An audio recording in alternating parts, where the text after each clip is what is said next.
Ticket पाउनका लागि ठुलै पैसाको चलखेल हुन्छ, ठुलै डिल गरिन्छ भन्ने सुनिन्छ। तपाईले पनि सुन्नु भएकै छ होला। तपाईले कतिमा डिल गरेपछि टिकट पाउनु भयो भनेर कसैले सोध्यो भने तपाई नढाँटी आज ताराकै कसम खाएर भन्नुपर्दा कतिमा डिल गरेको भनिदिनुस् त। होइन, यो चाहिँ सबैभन्दा पहिला चाहिँ तपाईले जुन प्रश्न गर्नुभएको छ यो नेपाली राजनीतिमा केही दशकदेखि चाहिँ राजनीतिमा देखेको विकृति चाहिँ व्यापक रूपमा चाहिँ यो अहिले यो भाष्य सिर्जना भएको छ। भाष्य भन्दा पनि यो 2 करोड 5 करोडका अडियोहरू पनि आयो होला छ। फेरि यो फेरि हामी अथेन्टिक चाहिँ अब यो चाहिँ अथेन्टिक चाहिँ भनौँ न प्रमाणित नभइकन यतिकै बोल्नु कुरा भएन।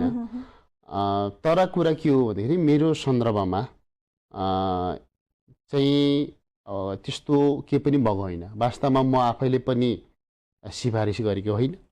हाम्रो पार्टीले जेनजी चाहिँ युवा सहितको चाहिँ नामावली चाहिँ प्रस्ताव गर्नुपर्छ भनेर जिल्लालाई परिपत्र भए पश्चात जिल्लाले 5 जना पठाउनु भयो। जिल्लामा 5 जना भित्र मेरो 5औं नम्बरमा युवाको क्लस्टरबाट आदिवासी जनजातिको पार्टी चाहिँ मेरो चाहिँ सिफारिस भएको थियो।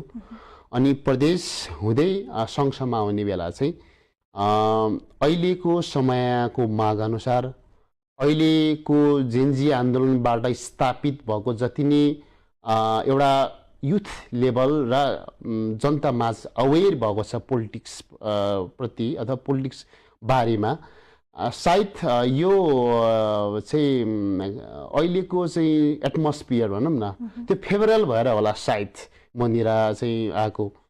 त्यसो हुँदाखेरि यसलाई हामीले खास गरी हामीले अहिलेसम्म पैसा बुझाएको पनि छैन, बुझाउँदैन।